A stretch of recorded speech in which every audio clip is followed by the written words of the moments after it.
Yes, Assalamualaikum warahmatullahi wabarakatuh. Kita siap-siap dulu sambil sambil menyiapkan semuanya.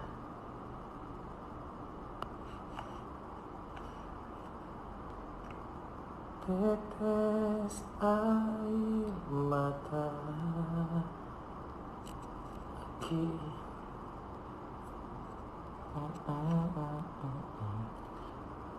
Yes, sambil menunggu yang sudah hadir dari mana aja. Silahkan, kotanya kota mana kota? Selamanya kita takkan berhenti mengejar matahari. Yes, kita masuk jam 8 sekarang.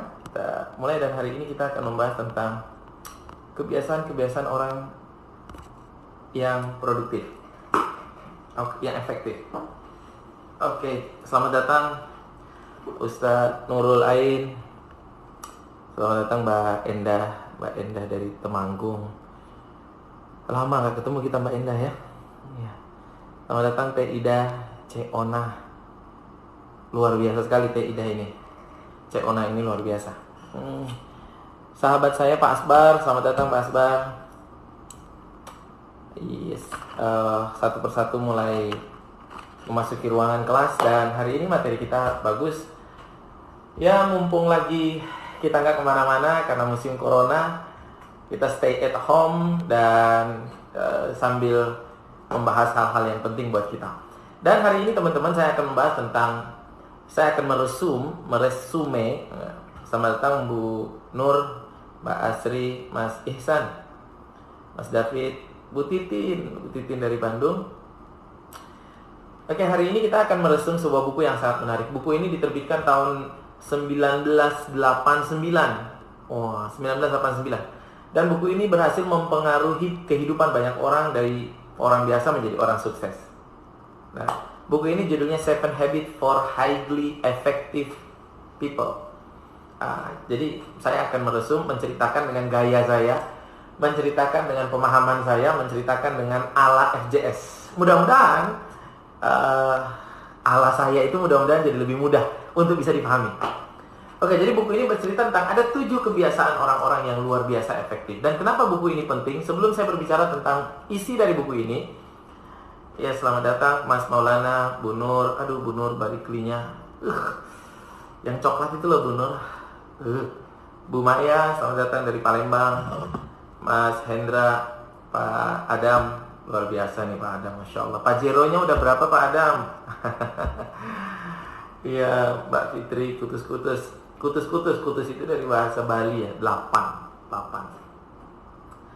Oke, Mas Dedi, Masya Allah, Mas Dedi ini punya kembang toko ya.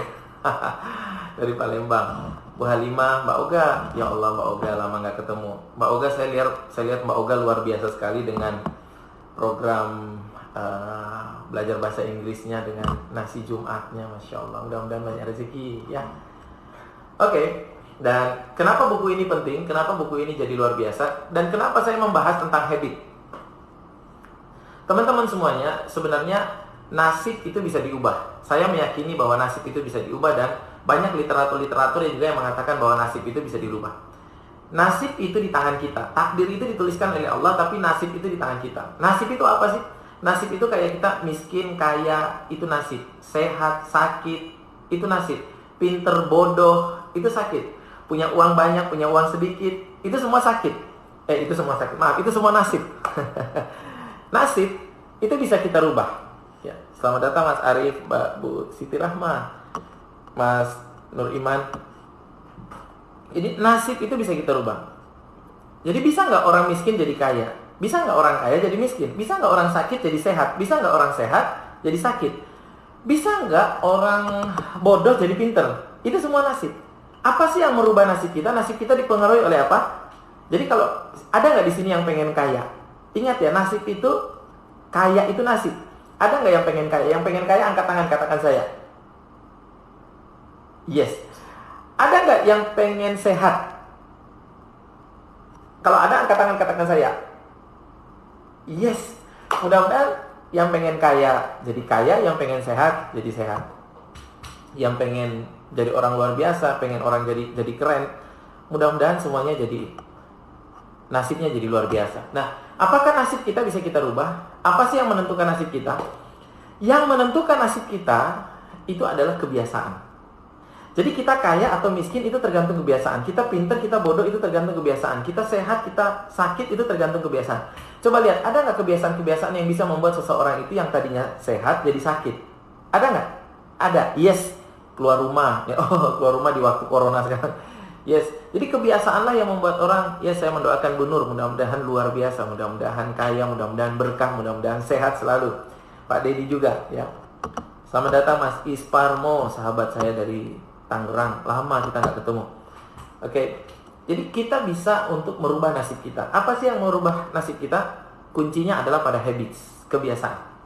Maka ada nggak kebiasaan yang bisa membuat orang tadinya sakit kemudian jadi sehat? Ada nggak kebiasaan yang membuat orang tadinya bodoh jadi pinter? Ada nggak kebiasaan yang membuat orang itu miskin terus kemudian jadi kaya? Oke. Kenapa kebiasaan itu penting? Ada orang banyak berpikir bahwa impian, goal itu penting. Tapi ada yang lebih penting daripada goal, ada yang lebih penting daripada impian, yaitu kebiasaan. Saya kasih contoh begini, teman-teman pernah nggak melihat ada orang yang dia itu pendidikannya rendah, mungkin SD atau mungkin hanya sampai SMP, tapi dia kehidupannya sangat sukses. Sukses dalam konteks kita masing-masing, ya mungkin dia kaya, mungkin dia sehat, mungkin dia luar biasa kontribusinya, dia sangat sukses. Tapi dia hanya lulusan SD, ada nggak orang kayak begitu? Ada kan? Ada orang yang seperti itu. Nah, saya tuh punya kenalan orang yang, sekolahnya tuh cuma sampai SD, tapi dia tuh luar biasa sekali. Luar biasa sekali. Lalu saya suatu ketika pernah nanya sama dia begini, Pak, Bapak ini jadi orang luar biasa banget. Kontribusinya banyak, ke masjid banyak, ke masyarakat banyak. Bapak rumahnya juga besar, mobilnya juga banyak. Dulu, saya tanya, dulu itu impiannya apa sih? Impiannya apa sih? Selamat datang Pak Panggi. Dulu itu impiannya apa sih? Dulu goalnya apa sih? Dulu apa sih cita-citanya?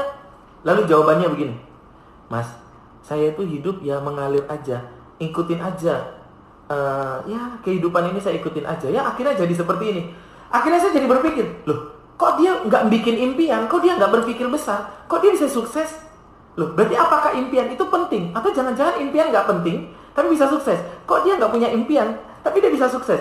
Lalu saya berpikir panjang, apa sih yang membuat orang sukses? Apa yang membuat orang kaya? Apa yang membuat... Ternyata yang membuat kita sukses itu bukan impiannya. Yang membuat kita sukses adalah kebiasaannya. Banyak orang yang membuat impian, banyak orang yang membuat keinginan, tapi dia lupa untuk menyetel kebiasaan agar dia bisa mendapatkan keinginan itu. Jadi misalnya dia pengen kaya, maka dia harus tahu apa kebiasaan-kebiasaan yang bisa membuat dia kaya. Dia pengen langsing. Siapa sih yang pengen langsing? Biasanya ibu-ibu. Dia pengen langsing. Langsing itu cita-cita, langsing itu keinginan. Tapi dia lupa untuk mensetel kebiasaan untuk bisa menjadi langsing. Jadi yang penting itu bukan impiannya saja. Impian itu penting, tapi ada yang more than important, lebih penting daripada impian, yaitu kebiasaan. Lalu apa gunanya kita punya impian? Impian itu gunanya adalah agar kita punya tujuan kita mau ngapain. Kalau kita sudah menemukan tujuan kita mau ngapain, baru kemudian kita cari apa sih kebiasaan yang bisa mendukung kita agar kita bisa mencapai tujuan itu. Oke, jadi banyak orang yang menuliskan impiannya tapi tidak tercapai karena dia sudah menuliskan impian tapi dia tidak memiliki kebiasaan. Berarti kita dapat poinnya, berarti kebiasaan itu jauh lebih penting daripada impian. Ada orang seperti teman saya tadi, dia hanya lulusan SD, dia nggak punya impian besar tapi dia bisa jadi sukses karena dia sudah terlanjur hidup dengan kebiasaan-kebiasaan orang sukses. Yes. Jadi dia punya apa ya? Dia sudah punya kebiasaan orang sukses. Dia jujur, dia pekerja keras, dia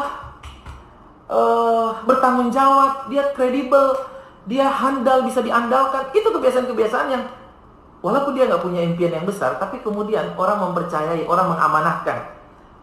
Iya, jangan bawa-bawa langsing, kata Pak Panggi. Maaf ya Pak Panggi, sengaja. Yes. Oke. Terima kasih Bu Nur. Siap langsing, oke. Teh Ida. Nah, teman-teman semuanya, Jadi ada orang yang sudah menuliskan impian-impiannya, goal-goalnya, tapi dia lupa untuk menyetel, mencari tahu apa kebiasaan-kebiasaan yang harus dia miliki agar dia bisa mencapai impiannya itu. Oke, mudah-mudahan teman-teman pahamlah di sini. Nah, kita itu punya kemampuan untuk memilih kebiasaan-kebiasaan apa yang bisa kita pilih. Kita punya kemampuan. Kalau kita melakukan sesuatu hal, sesuatu tindakan, diulang-ulang selama 40 hari, diulang-ulang selama 40 hari, maka itu akan jadi kebiasaan. Kebiasaan itu mudah sebenarnya. Misalnya saya kasih contoh. Kita pengen mendapatkan kebiasaan agar kita selalu sholat tepat waktu berjamaah. Dapat takbiratul ikram misalnya. Selalu pengen sholat di masjid berjamaah. Tadinya kita sholatnya nggak berjamaah. Sholatnya sering di rumah. Kita pengen supaya punya kebiasaan sholat berjamaah. Caranya sederhana. Jaga 40 hari. Selalu dapat takbiratul ikram. Selalu dapat imam ketika Allahu Akbar kita dapat 40 hari. Kalau misalnya 10 hari kemudian putus, ulangi lagi 40 hari. Ulangi lagi dari nol sampai 40 hari. Kalau sudah 40 hari, insya Allah itu jadi habit. Insya Allah itu jadi kebiasaan. Sehingga kemudian ketika udah mulai azan, kita langsung buru-buru. Kita pengen cepet-cepet. Jadi kebiasaan itu sederhana. Nah, teman-teman semuanya, jadi untuk membangun kebiasaan, sebuah kebiasaan, kita membutuhkan waktu kurang lebih sekitar 40 hari. Itulah mengapa Rasulullah memerintahkan kepada kita puasa Syawal setelah puasa Ramadan, ada 6 hari kemudian, untuk menggenapkan agar itu jadi kebiasaan kita. Biar puasa yang di Ramadan itu kebiasaannya tidak hilang setelah Ramadan. Jadi disambung lagi dengan 1 minggu setelah Ramadan supaya itu jadi kebiasaan. Nah, teman-teman, dan menariknya adalah kebiasaan itu bisa kita pilih. Ada kebiasaan-kebiasaan yang bisa membuat kita sakit, ada kebiasaan-kebiasaan yang membuat kita sehat. Ada kebiasaan-kebiasaan yang membuat kita pintar, ada kebiasaan-kebiasaan yang membuat kita bodoh. Inilah pentingnya sebuah kebiasaan. Pertama, kita membentuk kebiasaan. Kedua, kebiasaan akan membentuk nasib kita. Saya ulangi. Pertama, kita menentukan kebiasaan. Yang kedua, kebiasaan itu akan menentukan nasib kita. Pertanyaannya adalah, apa sih kebiasaan-kebiasaannya orang-orang sukses? Oke. Kebiasaan yang pertama namanya menjadi proaktif. Menjadi proaktif. Ma huwa makna? Apa itu proaktif? Proaktif adalah lawan kata dari reaktif. Apa itu reaktif? Reaktif adalah respon yang kita berikan atas sesuatu yang terjadi di lingkungan kita. Itu namanya reaksi. Tapi kalau proaktif ini adalah respon bukan terhadap sesuatu yang terjadi di luar, tapi terjadi di dalam. Itu proaktif. Oke, saya kasih contoh.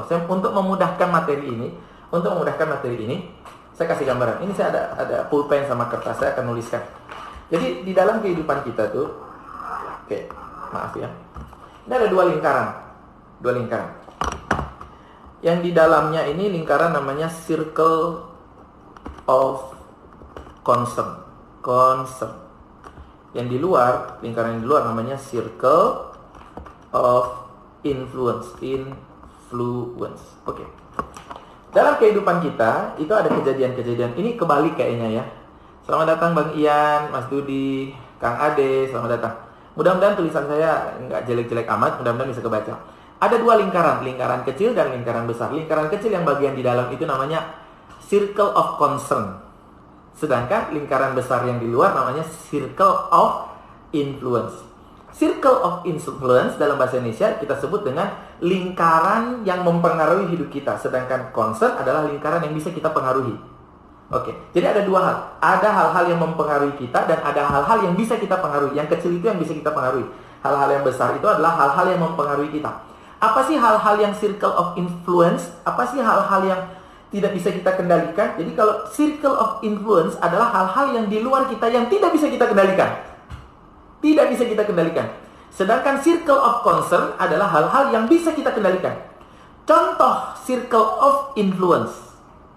Contohnya, macet atau traffic, cuaca, pikiran orang lain. Itu circle of influence. Kita nggak bisa mengendalikan. Dia mempengaruhi hidup kita, tapi kita nggak bisa mengendalikan. Pikiran orang lain itu kita bisa nggak mengendalikan? Nggak bisa. Orang mikirin apa soal kita nggak bisa mikirin, kita nggak bisa mengendalikan itu. Tapi itu mempengaruhi hidup kita nggak? Iya bisa mempengaruhi. Cuaca itu mempengaruhi hidup kita nggak? Mempengaruhi. Tapi bisa kita kendalikan nggak? Nggak bisa. Misalnya apalagi macet, corona seperti ini, corona. Masya Allah, bulan Maret ini bulan hilang kita ya. Bulan Maret ini dalam 1 tahun ini kita nggak ngapa-ngapain di bulan Maret. Jadi hilang dari bulan Maret ini, dari tahun 2020. Corona itu sesuatu yang mempengaruhi hidup kita nggak? Mempengaruhi. Bisa kita kendalikan nggak? Kagak. Nggak bisa.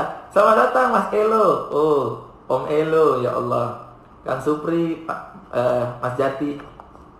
Itu namanya circle of influence. Sesuatu yang nggak bisa kita kendalikan, tapi datang dan mempengaruhi hidup kita.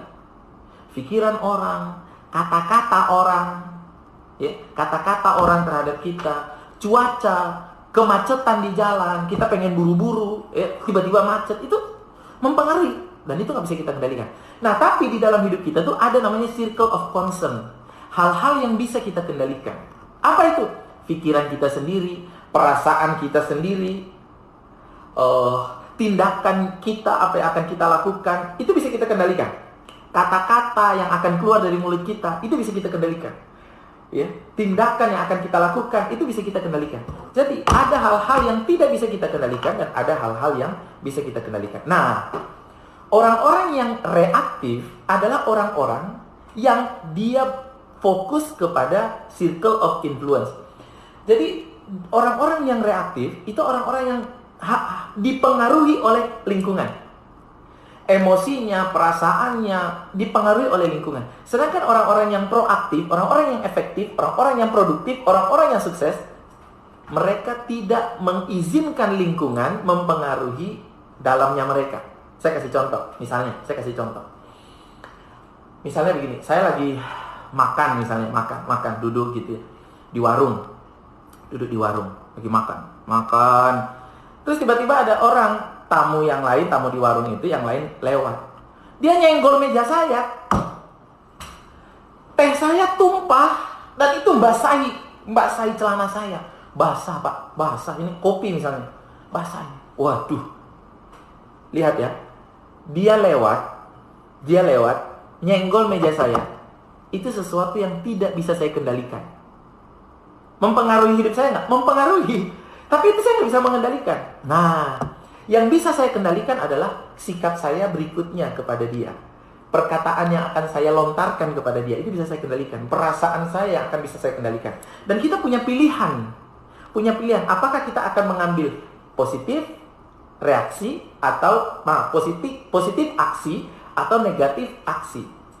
Kalau misalnya kita lalu kemudian marah. Kurang ajar lu ngapain? Gitu kita marah. Apa kejadian yang berikutnya terjadi? Berantem. Jadi tambah rumit. Atau kita bisa memilih aksi yang lain. Maaf Pak, maaf. Ini biar saya yang bersihin. Gak apa-apa, Bapak terus aja. Biar saya yang bersihin. Kita bersihin celana kita. Walaupun dalam diri kita ini, tapi sabar. Itu pun pilihan. Kita bisa memilih. Pertanyaannya adalah kita mau memilih yang mana. Dan di dalam kebiasaan ini berlaku hukum namanya 90-10. Hukum ini mengatakan begini, 90% hal yang terjadi pada diri kita itu nggak bisa kita kendalikan. 90% yang terjadi pada diri kita setiap hari nggak bisa kita kendalikan. Yang bisa kita kendalikan hanya 10%. Concern, yang bisa kita kendalikan hanya 10%. Aksi kita, respon kita, pikiran kita, itu yang bisa kita kendalikan. Tapi 10% yang kita kendalikan itu, yang kita bisa kendalikan itu akan mempengaruhi 90% kejadian berikutnya. Jadi misalnya saya tadi memilih 10%, kan saya bisa mengendalikan emosi saya nih. Emosi itu 10% yang bisa saya kendalikan.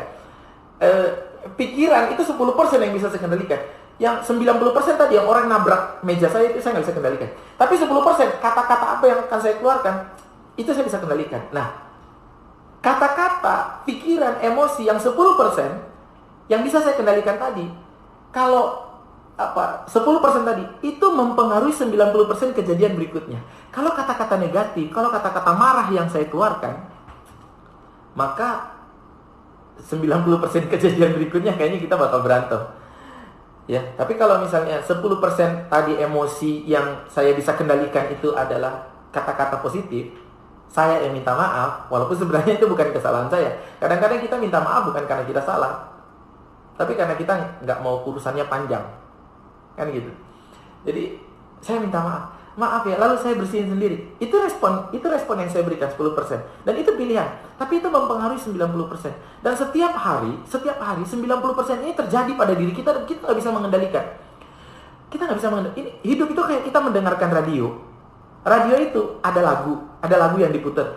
Dan kita nggak bisa mengendalikan lagu apa yang berikutnya akan kita inginkan. Nggak bisa. Hidup itu nggak seperti dengerin kaset atau dengerin CD. Kalau kita nggak suka lagunya, kita tinggal next gitu. Enggak.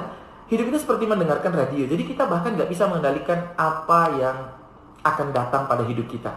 Tapi yang bisa kita kendalikan adalah respon kita. Apakah positif atau negatif. Tapi positif atau negatif akan mempengaruhi 90% kejadian berikutnya. Nah teman-teman semuanya, orang-orang yang sukses, orang-orang yang efektif, mereka memahami hal ini. Lalu kemudian apa yang mereka lakukan? Mereka tidak pernah pusing dengan hal-hal yang ada di luar. Mereka tidak pernah terpengaruh dalamnya, perasaannya, dengan hal-hal yang terjadi di luar. Jadi mereka tidak pernah membiarkan emosi mereka terganggu karena hal-hal yang di luar. Mereka nggak pernah menaruh kebahagiaan mereka karena orang luar. Misalnya begini, saya kasih contoh. Ada orang yang misalnya, saya tuh bahagia kalau suami saya bisa memperlakukan saya seperti ini dan bisa memperlakukan saya seperti itu. Saya akan bahagia. Nah, ini namanya reaksi, bukan proaktif. Ini berarti bahwa dia menaruh kebahagiaannya. Muncrat. Dia menaruh kebahagiaannya pada orang lain. Dan ini rentan sekali untuk kecewa. Ini rentan sekali. Dia menaruh kebahagiaannya pada orang lain. Jadi emosi kita, perasaan kita adalah hasil dari keputusan kita, bukan hasil dari keadaan yang menimpa diri kita. Saya ulangi, ini kalimat yang penting. Emosi kita adalah hasil dari keputusan kita, bukan hasil dari keadaan yang terjadi. Jadi kalau emosi bahagia itu harusnya terjadi karena saya memutuskan untuk bahagia. Apapun yang terjadi, mau pasangan saya begini, mau pasangan saya begitu, saya tetap akan bahagia. Mau kakak saya begini, kakak saya begitu, saya tetap akan bahagia. Mau customer saya begini, customer saya begitu, saya akan tetap bahagia. Jangan menaruh bahagia kita pada kondisi. Kalau dia melayani saya begini, saya akan bahagia. Kalau dia nggak melayani saya begitu, saya akan marah. Ingat, kita bukan produk dari kondisi. Kita adalah produk dari keputusan yang kita ambil sendiri. Nah, dengan memahami hal ini, maka orang-orang efektif, orang-orang produktif, mereka menjadi lebih produktif karena mereka tidak terpengaruh oleh kondisi. Apa hubungannya dengan kondisi dengan produktivitas? Sangat berhubungan. Karena ketika orang itu emosinya dia letakkan pada kondisi, dan kondisi itu dia nggak bisa mengendalikan. Kalau kondisinya A dia bahagia, kalau kondisinya B dia nggak bahagia, ya nanti dia banyak nggak bahagianya. Dan ketika dia hatinya nggak enak, dia hatinya marah, pasti produktivitasnya turun. Teman-teman pernah nggak lagi kerja, tapi kemudian kondisi hatinya nggak enak? Produktif nggak? Efektif nggak? Enggak kan? Jadi nggak enak kan kerjanya. Kenapa? Karena dia menaruh kebahagiaannya, menaruh emosinya, itu tergantung dari orang lain. Tergantung dari situasi, tergantung dari kondisi. Bukan, jangan, kita nggak bisa begitu. Kita harus menjadi proaktif. Bahwa yang kita bisa kendalikan adalah hal-hal yang ada di dalam diri kita. Hal-hal yang di luar itu nggak bisa kita kendalikan. Orang-orang yang tidak produktif karena mereka meletakkan, misalnya gini, dia terpengaruh karena pikiran orang lain. Dia selalu berpikir, nanti aku kalau melakukan ini, nanti orang bilang apa? Nanti kalau aku gagal, mereka bilang apa? Nanti kalau begini, mereka ngomongnya gimana ya? Mereka marah nggak ya? Orang begini, orang suka nggak ya? Dia selalu menaruh emosinya di luar. Padahal pikiran orang itu kita nggak bisa kendalikan. Terus gimana? Bodoh amat sama pikiran orang, kan kita nggak bisa kendalikan. Yang bisa kita kendalikan adalah pikiran kita sendiri. Nah, orang-orang produktif, mereka bisa mengendalikan pikiran mereka sehingga mereka tetap produktif. Maka bagi siapapun teman-teman yang masih sangat bergantung kepada kondisi, moodnya, emosinya, ya, kondisi hatinya, perasaannya, itu selalu ditaruh di tangan orang atau diletakkan pada kondisi, itu dia akan sangat labil sekali dan produktivitasnya akan sangat rendah. Sangat rendah karena bad moodnya suka naik, suka turun, kadang bad dan kadang good dan jadi kita mau bahagia, ya kita tetapkan, kita putuskan, saya bahagia apapun yang terjadi. Mau dia begitu, mau dia begini, saya bahagia apapun yang terjadi. Mau ini hujan, mau ini nggak hujan, saya akan tetap bahagia. Jadi tips yang pertama adalah jangan meletakkan kebahagiaan kita pada kondisi di luar, tapi itu adalah sebuah keputusan yang kita ambil di dalam. Tips yang kedua, agar kita menjadi orang-orang yang efektif, kebiasaan orang-orang efektif adalah bahagia itu jangan dikasih standar yang tinggi. Bila perlu nggak usah dikasih syarat. Saya ulangi, untuk hal-hal yang positif, standarnya tolong direndahkan. Saya ulangi, untuk hal-hal yang positif, standarnya tolong direndahkan. Apa sih hal-hal yang positif itu kayak apa? Hal-hal positif itu begini, bahagia, itu positif. Positif. Senang, itu positif. Gembira, itu positif. Bersyukur, itu positif. Jangan taruh standar yang terlalu tinggi untuk hal-hal yang positif. Saya kasih contoh begini. Ada orang yang memberikan standar bahagianya terlalu tinggi. Saya itu akan bahagia kalau nanti saya sudah punya rumah 4 lantai, di atasnya ada helipad, lalu di belakangnya ada kolam renang, di depan rumahnya kemudian ada tempat main yang sangat luas. Standar bahagianya itu terlalu tinggi, jadi dia susah bahagia. Dia susah bahagia karena standarnya terlalu tinggi. Untuk hal-hal yang positif, rendahkan standarnya. Misalnya gini, saya itu bahagia kalau saya itu bisa bangun pagi,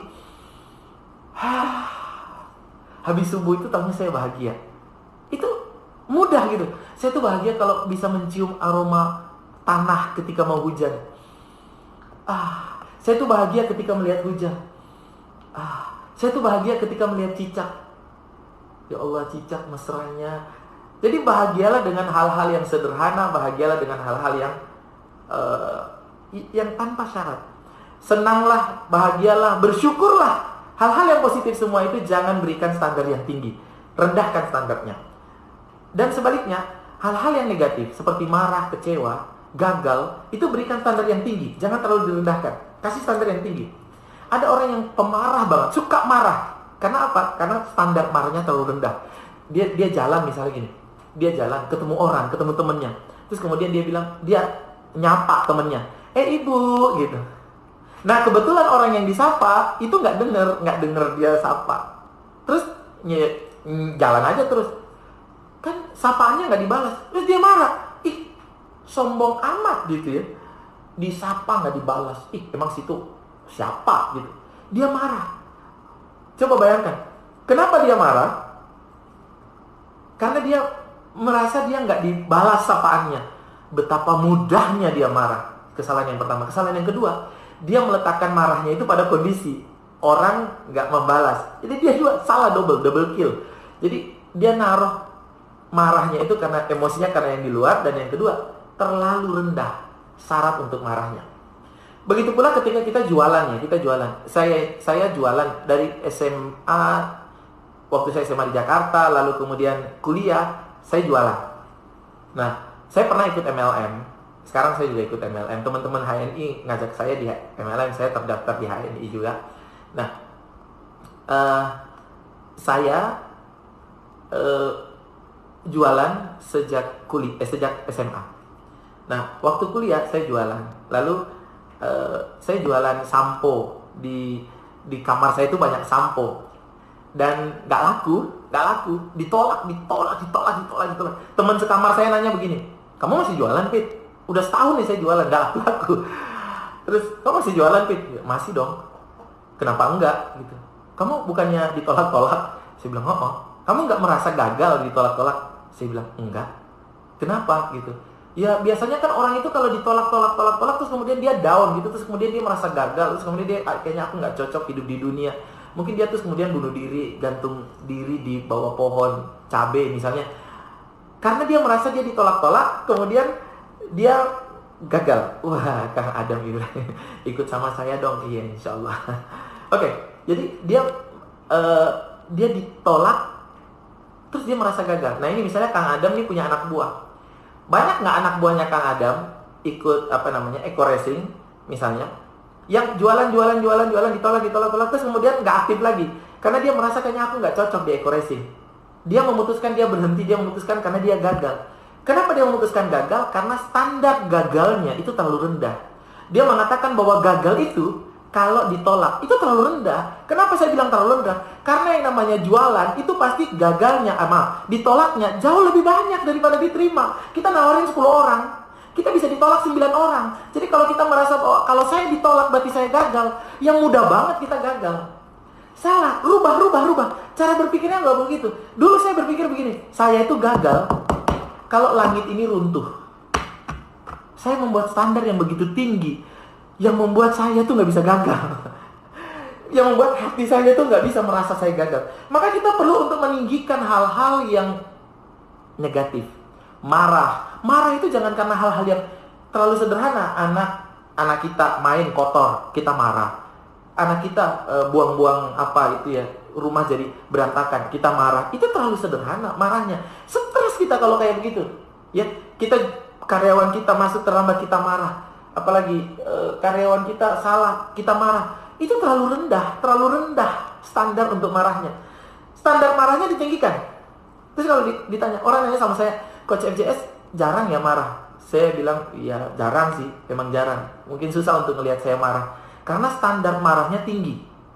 Apa standar marah saya? Saya itu marah bukan karena ketika saya dihina, bukan karena ketika saya difitnah. Enggak, saya dihina dan saya difitnah itu sudah banyak.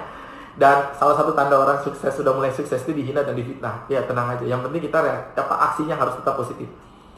Saya marah ketika agama saya dihina. Saya marah ketika Quran saya dihina. Saya marah ketika Nabi saya dihina. Itu standar marah saya. Saya nggak akan marah karena diri saya, pribadi saya dihina. Ya memang saya hina. Jadi ini standar yang kita buat untuk marah, untuk gagal. Jangan terlalu rendah, nanti kita mudah gagal, nanti kita mudah marah. Standarnya harus kita tinggikan untuk hal-hal yang negatif. Sedangkan hal-hal yang positif, standarnya harus kita rendahkan. Hal-hal yang positif apa? Syukur itu jangan ditinggikan. Nanti kalau saya sudah jadi ini, kalau saya sudah punya penghasilan sekian, kalau saya sudah punya mobil, baru saya bersyukur, baru saya bikin acara hajatan, baru saya, ketinggian. Kita bisa bangun pagi sehat, syukur. Jadi bikin standar syukur itu rendah. Ya Allah, terima kasih ya Allah, pagi-pagi ini saya sudah bisa bangun dan masih sehat. Ya Allah, alhamdulillah saya mau sedekah. Masya Allah. Jadi ada orang yang pelit sedekah karena dia standar syukurnya terlalu tinggi, sehingga dia susah untuk bersyukur. Sehingga akhirnya dia susah juga untuk bersedekah. Hal-hal yang positif, rendahkan standarnya. Hal-hal yang negatif, tinggikan standarnya. Itu poin yang kedua. Jadi poin yang pertama tadi saya ulangi, teman-teman yang baru hadir, selamat datang Pak Jalal, selamat datang Pak Nasar, Mbak Elhi, Mbak Ike, Mbak Ida Nihaya, Masya Allah, Mbak Ida Nihaya lama nggak ketemu. Oke, ini poin yang kedua. Poin yang pertama saya ulangi, proaktif itu, yang pertama, kita memahami ada namanya circle of concern dalam diri kita, dan ada namanya circle of influence, sesuatu yang di luar kita. Circle of influence adalah sesuatu yang mempengaruhi hidup kita tapi tidak bisa kita kendalikan. Circle of concern adalah sesuatu yang mempengaruhi hidup kita dan itu bisa kita kendalikan. Apa itu yang bisa kita kendalikan? Pikiran kita. Apa itu yang tidak bisa kita kendalikan? Pikiran orang. Nggak usah pusing dengan pikiran orang, nggak usah cemas dengan pikiran orang, nggak usah cemas, nggak usah khawatir dengan apa-apa yang di luar, yang di circle of influence. Tapi cemaslah dengan circle of concern kita. Cemaslah dengan tindakan kita, cemaslah dengan kebiasaan kita, cemaslah dengan pikiran kita, cemaslah dengan apalagi ya? Ya, kata-kata kita, itu yang harus kita cemaskan. Tidak harus cemas dengan apa kata orang. Kemarin saya bawa mobil, lalu kemudian saya mau belok kiri. Cuman saya tuh memang saya salah, saya lupa. Jadi saya tuh ke kanan, baru saya ingat, ya harus belok kiri. Langsung saya belok kiri, saya lupa sen. Di kiri saya itu ada motor. Ada motor, itu dia mau dan ibu-ibu ya, ibu-ibu. Jadi hati-hati ya, ada ibu-ibu. Jadi hati-hati sama emak-emak. Dia langsung ngerem, terus dia berhenti, terus saya belok ke kiri, langsung saya buka kaca. Saya langsung lewat. Itu dia maki saya. Dia kebun-kebun binatang semua pada keluar. Waduh. Nah, itu sesuatu yang pikiran dia, kata-kata dia, itu sesuatu yang nggak bisa saya kendalikan. Yang bisa saya kendalikan adalah apa respon saya yang akan saya berikan kepada dia. Saya bisa juga memilih respon mengkebun binatangin dia. Tapi yang saya pilih adalah saya turunkan kacanya, saya bilang, maaf saya salah, maaf. walaupun dia tetap aja asyuk gitu. Masya Allah. Tapi itu pilihan gitu. Mungkin dia juga akan menyesal setelah dia ngomong kayak begitu. Dan saya lega banget. Alhamdulillah saya bisa memilih respon yang positif.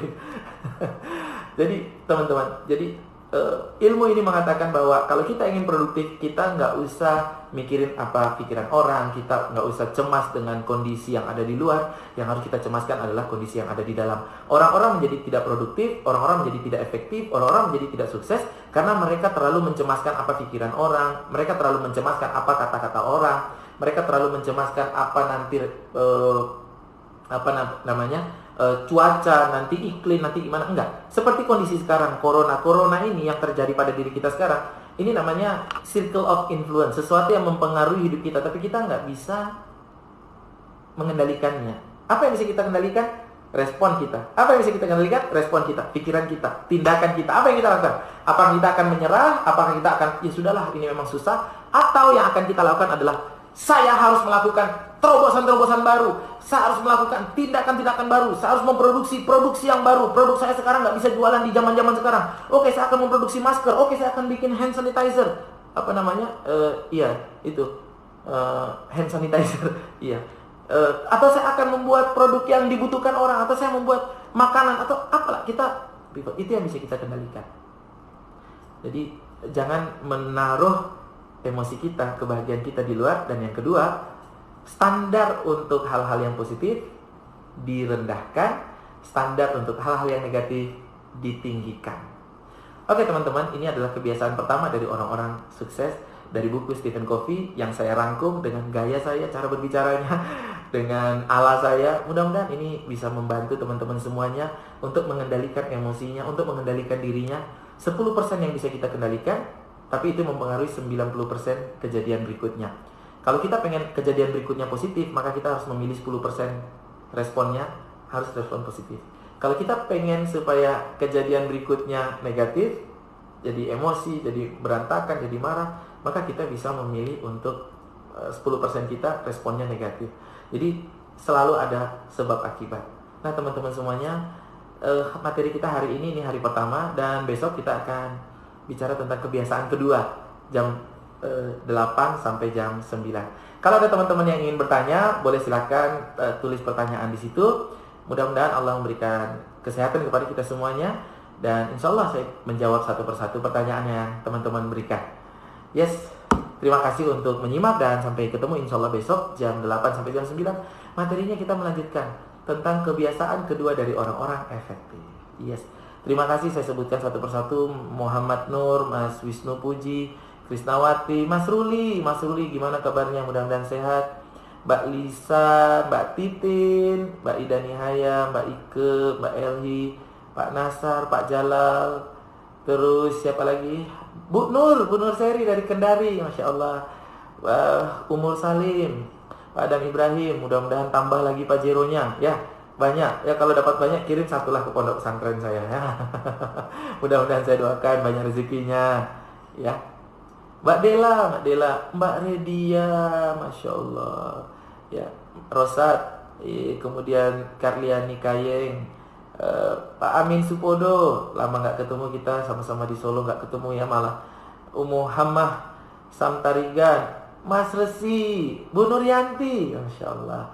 Terus Teh Ida, Cevi, Mas Beni Rianto, Pak Edi Pak Prasetyo, Sri Suryani, Mbak Ica Said, Taufik Arifin, Mas Ganteng, Mas Dokter, Mas Profesor, Masya Allah. Panggi Waluyo, Mbak Novi, Pak Abdul Wahid, Mbak Meitita, Bu Siti, Pak Marta, Pak Rizaldi, Pak Eri Harjoni, Masya Allah ini juragan kopi ini. Nah, Pak Rizal, Mas Tatak. Oke, semuanya teman-teman semuanya, namanya satu persatu mungkin tidak bisa saya sampaikan. Saya sebutkan satu persatu. Sampai ketemu lagi insya Allah. Mudah-mudahan ada manfaatnya, dan mudah-mudahan ini jadi amal jariah buat saya. Dan saya mendoakan mudah-mudahan Allah memudahkan kita untuk mempraktekkan kebiasaan yang pertama. Ingat, fokus pada 10%, jangan fokus pada 90%. Ya, insya Allah kita jadi orang sukses. Assalamualaikum warahmatullahi wabarakatuh.